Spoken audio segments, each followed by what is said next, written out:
अस्सलामुअलैकुम। Hello everyone, कैसे हैं आप सभी। उम्मीद करती हूँ आप सब ठीक होंगे। अच्छा, होली से पहले होली की छुट्टियाँ चल रही थी हस्बैंड की, तो 3 दिनों की छुट्टी थी, तो सोचा कि चलो ऐसे बहाने गांव चलते हैं। कुछ दिन रमज़ान वहीं गुजार लेंगे 3 दिन के लिए। तो मैंने उसी की पैकिंग स्टार्ट कर दी। मैंने बस कुछ ही कपड़े लिए थे, 2 जोड़ी ही ली थी, मतलब हस्बैंड के 2 जोड़ी और अपने लिए एक ही जोड़ी लिया था, क्योंकि मेरे कपड़े वहाँ पर ऑलरेडी रखे हुए हैं कुछ। अच्छा, सफ़र रमज़ान कैसे गुजर जा रहा है पता ही नहीं चल रहा इस साल तो। रोज़े ऐसे जल्दी जल्दी से जा रहे हैं और रोज़ा पता ही नहीं चल रहा। अच्छा, लेकिन अब इन दिनों हल्की हल्की थोड़ी सी गर्मी आ गई है, और लेकिन फिर भी इतना पता नहीं चल रहा। हमारे यहाँ तो अभी नहीं मालूम चल रहा। अभी भी ठंडा मौसम है, लेकिन शाम तक थोड़ा सा गर्म मौसम हो जाता है। फिर भी रात में पंखा चलाओ तो ठंडी ही लग रही है। आप लोग के यहाँ मौसम कैसा है ज़रूर बताइएगा। अच्छा, यहाँ पैकिंग मैंने स्टार्ट कर दी थी सब कुछ। पहले मैंने एक साइड पे कर लिया, सब कुछ इकट्ठा कर लेती हूँ, फिर मैं पैकिंग करती हूँ ताकि याद से कुछ पे भूले ना। अगर कुछ भूल जाए तो फिर भाई हस्बैंड की डांट तो पड़ना ज़रूरी है। जैसे वैसे मेरे हस्बैंड हैं प्यारे से, इतना तो नहीं डांटते, लेकिन फिर भी डर लगता है कि कहीं डांट वोट ना दें। वैसे डांटते नहीं हैं जल्दी। अच्छा, यहाँ देखिए मेरे हस्बैंड, मेरे देवरानी के 2 बच्चे हैं, उनके लिए ये कुछ चॉकलेट और कुकीज़ लाए थे, क्योंकि उन लोगों को बिल्कुल मतलब सिर्फ चॉकलेट पसंद है, कुकीज़ वो लोग खाए ही नहीं। और जो देवरानी का बेटा है उसने तो बिल्कुल भी कुछ भी ना छुआ। सब देवरानी की बिटिया जो है वही सब कुछ खा रही थी। लेकिन ये बहुत ही मज़े के थे बिस्किट। मैंने भी खाए थे तो बहुत अच्छे लग रहे थे। अच्छा, आप सबके रोज़े कैसे जा रहे हैं, और आप सबको रोज़ा मालूम चल रहा है कि नहीं ज़रूर बताना। यहाँ मैंने सब कुछ जल्दी जल्दी से पैक कर लिया। और ये रमज़ान का मुबारक महीना है, लेकिन इबादत तो मैंने छोड़ी नहीं है। और बस अल्लाह करे कि अल्लाह मेरी दुआ कबूल कर ले रमज़ान के मुबारक महीने में। अच्छा, यहाँ देखिए मेरे हस्बैंड जो हैं वो सभी के लिए कुर्ता पैजामा भी ले आए थे।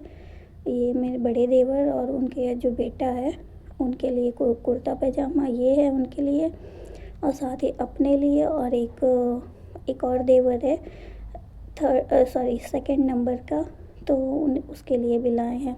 और एक और देवर है लेकिन उनके लिए नहीं लाए। क्यों नहीं लाए ये तो मुझे नहीं पता। वैसे वो अपनी ही पसंद का पहनते हैं, तो क्या पता वहीं जाके दिलाएंगे मेरे हस्बैंड। और अपने अब्बा के लिए भी ये नहीं लिए हैं, शायद वहीं जाके दिलाएंगे ससुराल में ही, क्योंकि सबकी चॉइस अलग अलग होती है, तो वो उसका भी ख्याल रखना पड़ता है। मेरे हस्बैंड पूरे घर को समझो अकेले ही संभालते हैं। और यहाँ देखिए मेरी सारी पैकिंग हो गई थी बैग में।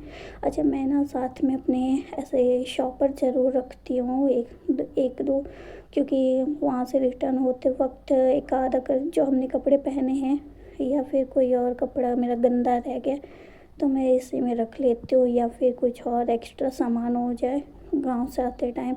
वैसे तो मोस्टली होता नहीं है, हाँ मेरे मायके से कुछ आ जाए तो वही होता है, लेकिन फिर भी मैं रख लेती हूँ। इसी में मैं बैग में रख लेती हूँ और फिर ले आती हूँ।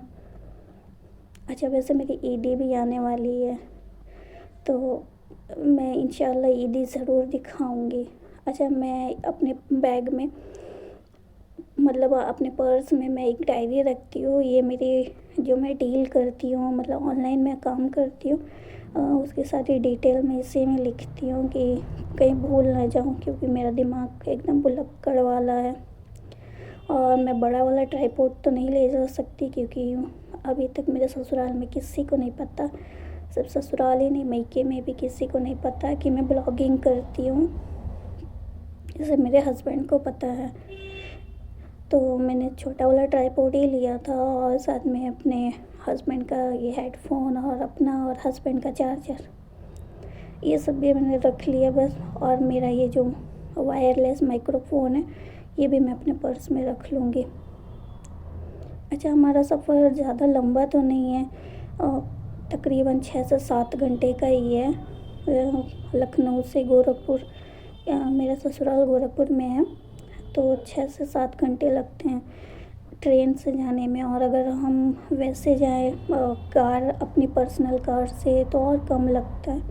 इंशाल्लाह अल्लाह ज़रूर मुझे इतना अता कर दे कि मेरा खुद का घर हो और मेरी खुद की कार हो। अल्लाह मुझे इतना कामयाब कर दे। आमीन सुम्मा आमीन। आप लोग भी आमीन ज़रूर कहिएगा।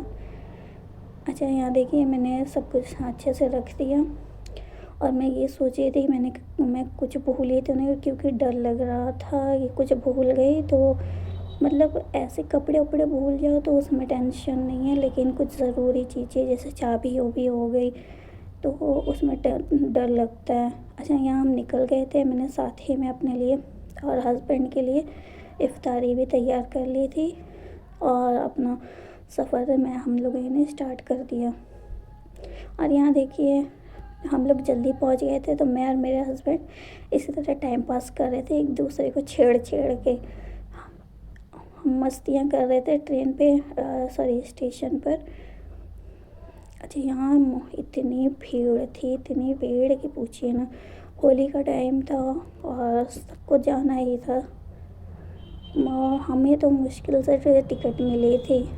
खैर, हमारा सफ़र स्टार्ट हो गया, हम ट्रेन में बैठ गए थे, अच्छे से हमारा सफ़र हुआ और यहाँ इफ्तार का टाइम हो गया था। तो मैंने यहाँ स्टेशन से केक भी ले लिया था, तो हमने केक खाया और यहाँ मैं ये चने बना के ले गई थी, साथ ही में मटर और इसी में आलू की टिक्की भी है जो कि आपको नज़र नहीं आ रही होगी। मैं अलग से इमली की चटनी, चाट मसाला सब ले गए, सब कुछ मिक्स करके सब कुछ खाया वहीं पर। और ये देखिए माशाल्लाह जैसे लग रहा था कि अल्लाह ताला ने काली चादर छा दी है। और रात के 2 बजे हम लोग पहुँचे हो। मेरे हस्बैंड को नींद आ रही थी और रूम इतना गंदा पड़ा था कि पूछिए ना। मैंने जल्दी से तो थोड़ा साफ़ किया और पूरी सफाई मैं सुबह करूँगी, तब तक मैंने जल्दी से सहरी बना ली। और मैंने कुछ भी शूट नहीं किया सहरी में, सिर्फ चाय पराठा मैंने बनाया था अपने लिए और हस्बैंड के लिए। बाकी देवरानी ने जो भी घर वालों का था वो बनाया। वो बाद में उठी थी इसलिए मुझे नहीं मालूम था लोग क्या खाएंगे। और यहाँ देखिए मैंने पूरा रूम साफ़ कर दिया और थक हार कर फिर मेरे हस्बैंड मुझे और देवरानी उनके दोनों बच्चों को ले गए मॉल में, यहाँ कुर्ता पैजामा दिलाने। और यहाँ देखिए इतने अच्छे कलेक्शन थे कुर्ता पैजामा के। बस अल्लाह, मेरा दिल से ख्वाहिश है कि मैं हर ईद बकरा ईद में मतलब मैं इतनी कामयाब हो जाऊँ कि मैं अपने हस्बैंड को खुद के पैसों से कुर्ता पैजामा दिलाऊँ हर ईद बकरा ईद पर। काश ऐसा हो जाए, इंशाल्लाह ज़रूर होगा, आमीन।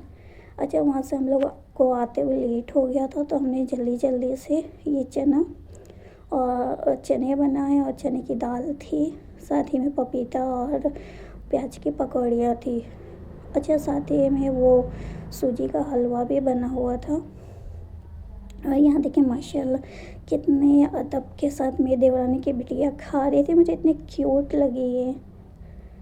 अच्छा, यहाँ इफ्तारी का टाइम हो गया, हम रोज़ा ही खोल रहे थे, हमारी साथ में बिटिया भी बैठी हुई थी, बहुत ही क्यूट सी है।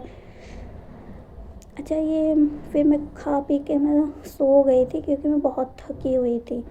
और साथ ही ये सहरी का क्लिप है। फिर नेक्स्ट डे ये सहरी के टाइम मैं पहले ही उठ गई क्योंकि मेरे हस्बैंड को टाइम लगता है खाने में, तो मैं जल्दी पहले आटा गूँथने लगी सभी के लिए, क्योंकि सभी को रोटी सब्जी चाहिए। और मेरी देवरानी अभी उठी नहीं थी, तो मैंने सोचा कि लाओ जल्दी से आटा ही गूँथ लूँ। वैसे सब्ज़ी मैंने रात में ही बना दी थी और सालन बना था चिकन का, तो वो भी मैंने नहीं खाया था।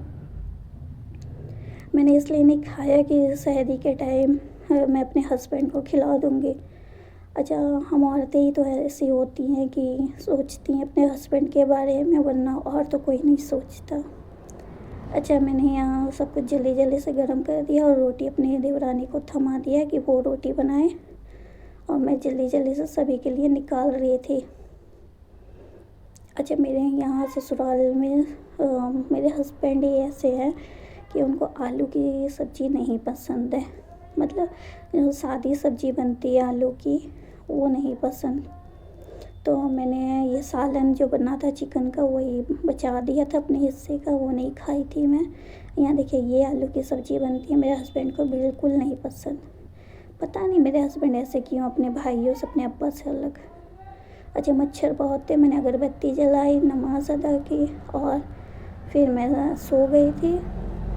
अब इंशाल्लाह हम लोग 2 दिन तो थे, मैंने कोई वीडियो नहीं बनाई क्योंकि। अच्छा जी, मिलती हूँ आप सभी के साथ नेक्स्ट ब्लॉग में। तब तक के लिए अल्लाह हाफ़िज़, दुआ में याद रखिएगा।